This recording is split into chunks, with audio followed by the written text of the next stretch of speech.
is looking at antiderivatives. In fact, let's go ahead and look at inverse trig functions and integration so we can look at some antiderivatives as well. Now, all these formulas that we looked at for derivatives, of course, each one will have an antiderivative. However, there's some more common ones that we look at, so I want to focus in on those. The first one would be du, which of course comes from our u prime over a squared minus u squared. This integrates into inverse sine of u over a, and remember, always put parentheses around the arguments of your trig functions, and remember your constants of integration. So you need your plus c. Du, which is the same as u prime, of course, of a squared plus u squared, or over a squared plus u squared.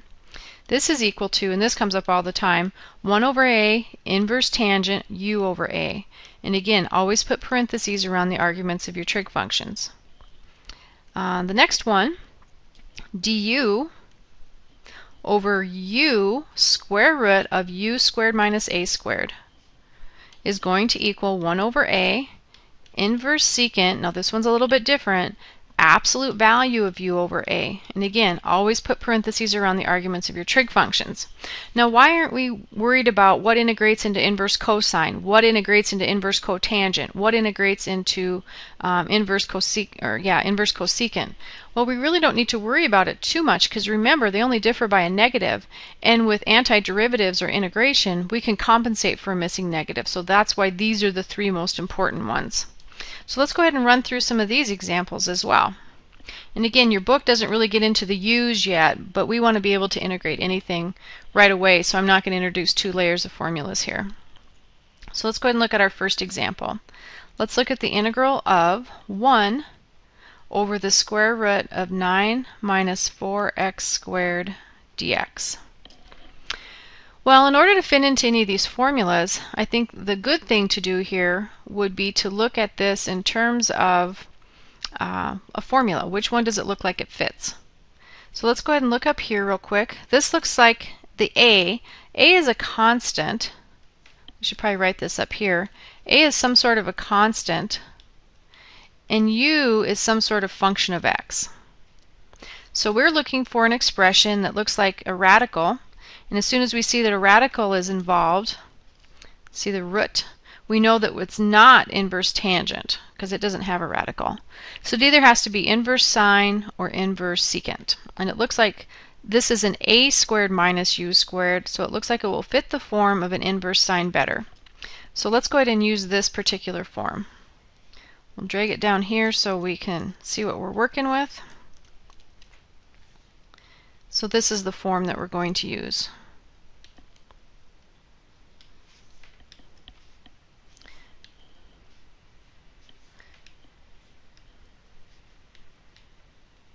So if we can get it to fit this form, then this should integrate pretty easily.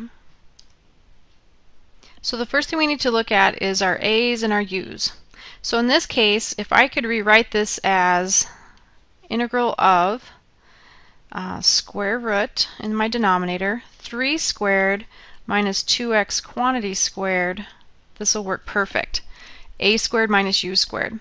So in this case, a is 3, u is 2x, du is then 2dx. But I do not have the 2 for the 2dx. So I have to multiply by a 2 on the inside, compensate with a 1/2 on the outside, and this yields 1/2 integral 1 over a squared minus u squared du then. This fits perfectly with that 1/2 compensation. So this integrates into, dragging along the 1/2, and I'm following directly from here, inverse sine of u, but u is equal to 2x over a was equal to 3, plus c, my constant of integration. And that is my integral. That's my solution. Now remember, can you check this? I would definitely check it. You can check it by taking the derivative with respect to x of 1/2 inverse sine of 2x over 3, because we know our derivative formulas, and we better get 1 over root 9 minus 4x squared. So go ahead and check it. Take a minute to check it in your notes. On a test or a quiz, you will be asked to check some of these, so it's a good practice. Let's go ahead and look at another integral. For this integral, let's look at dx. Sometimes you'll see dx in the numerator like we have here, and then sometimes you'll see this dx over here as well. Dx over 3 plus 4x squared. Now this 4x squared is showing up quite a bit, and not all problems will have that. Now the first thing I note is there's no square root, there's no radical in the denominator, so when I come up here to choose a form to use, instantly, if it fits all the other criteria, this will be the one to go with.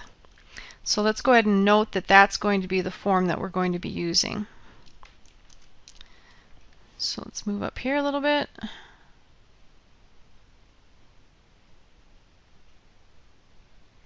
So this is the form to use.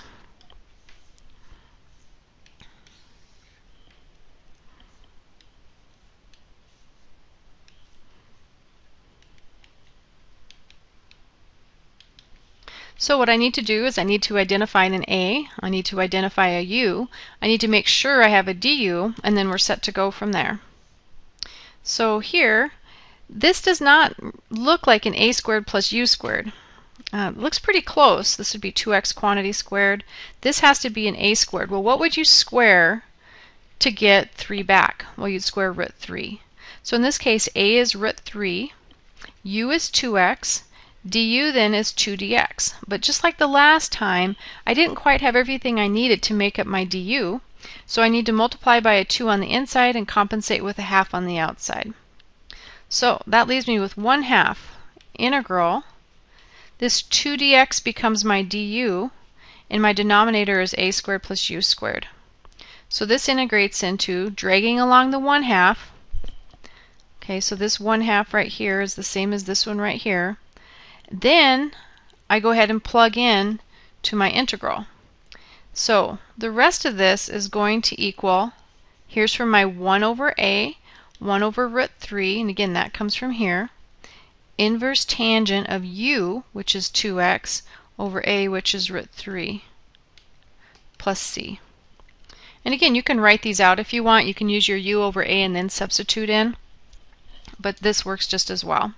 So a couple things to note. First of all, there's nothing to distribute this 1/2 through to. There's not a sum or a difference. So I just take 1/2 times the square root of 3 and then end up with 1 over 2 root 3, inverse tangent of 2x over root 3 plus c. Now if you want to rationalize, you certainly can. If you rationalize your solution, which I don't care either way whether you rationalize it or not, I get multiply top and bottom by root 3 over root 3. I get the square root of 3 over 6. Inverse tangent, multiply top and bottom by root 3, 2 root 3 over x. Notice the x is not underneath the radical, all over 3 plus c. Now at some point we are going to be evaluating these. Okay, so it's important to you that you know your inverse trig functions in order to evaluate correctly. Now again, could we check this if we wanted to? Yes, and you should do this, check it in your notes to make sure that that verifies. I'm going to look at one last problem. In this last one we're looking at the integral of 1 over x times the quantity, square root of x to the 4th minus 4. And in my numerator I have a 1 dx. Well, first of all, I'm kind of already getting used to this idea, but I need to identify an a and a u to figure out which form I have here. And if I had to rewrite this one, this kind of looks like an x squared quantity squared minus 2 squared underneath the radical. And then this is not really a u here. U is x squared, so I'm going to have to figure out what to do about that. But for now, it looks like I have a u squared minus a squared form. So if we run up top, u squared minus a squared form might fit inverse secant. And of course, it's not exact yet because we are missing some pieces, but it might be a good place to start. So again, being able to identify your forms is going to be the important first step. Now you have to have these memorized. Put them on note cards, flip through them a lot, and you'll have them memorized in no time. And we look at this and we say, okay, we are really close to having everything that we need here. So let's go ahead and identify all of our pieces. So we had a was equal to 2, that's good. U is equal to 2x. Du then is a 2dx. And again, I'm missing the 2, so I multiply by a 2 on the inside, compensate with a 1/2 on the outside, and I'm really close. The only problem here, oh wait a minute, we do have a bigger problem here. We are missing more than that because u is just not 2x, that's actually my du. U is x squared. So let's go ahead and go back up and fix that. U is x squared, and that's from right there. Du is 2x dx, and I don't have that. So let's go back to the conversation about the 2 then. I need a 2 on the inside, compensate with a 1/2 on the outside, but my problems are actually quite a bit worse here. I'm missing an x, and we don't usually compensate for missing variables. We compensate for missing coefficients and constants, but not variables. So for here, I need an x up here, and I can multiply by an x as long as I divide by an x, and it has to be on the inside of the integrand, meaning to the right of the integral sign. And when I do this, it actually works out really slick. I love this problem. I have that 1/2 on the outside that I'm dragging along. Integral. Now I have x squared here, and I needed that there in order to fit this form. I needed u. U is x squared, so I needed it here. And let's write out what we have. We have x squared, quantity squared, minus 2 squared. And in the numerator I have 2x dx. So this fits. This fits really nicely. So let's see what we have. Dragging along the 1/2, and again, this is from compensation. It doesn't pop out of the formula anywhere. This 2x dx up here is my du. U is equal to x squared, so this is equal to u over root u squared minus a squared. This integrates very nicely. I'm going to drag along that 1/2 into 1 over a, and a of course is 2. Inverse secant of the absolute value of u, u is x squared, over a was 2, plus c. Okay, let's go and rewrite that a bit. 1/2 times 1/2 is 1/4. Inverse secant. Now, x is being squared, so it's always positive, so it kind of seems silly to have the absolute value of x squared, but I'm going to leave it there because it's part of the formula. This is our first problem like this, over 2 plus c. Now, one thing, this is my solution, and remember that if you want to, you can double check it by taking its derivative. One thing I want to note here is u, and that's out of all of these problems that we've worked at, you can never factor anything out of the argument of a trig function.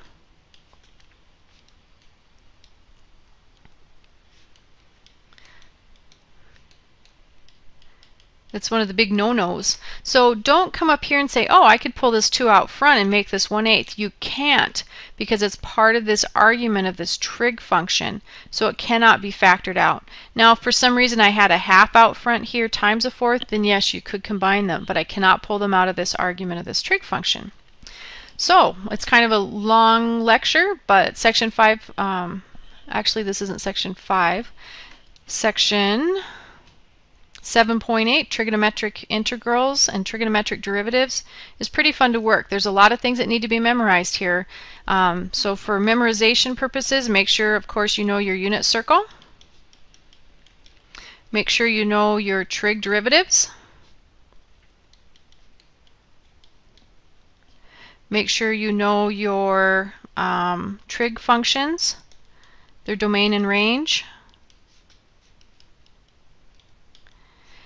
And not only domain and range, but probably are restricted as well. Know your inverse trig functions, and I'll call those inverse trig functions, domain and range as well. And know your inverse trig derivatives, inverse trig derivatives, and then know your antiderivatives as well. And those are the ones that we just got done working with. Okay, so it's quite a bit of information, but they're fun problems, and make sure if you have any questions you let me know. Thank you.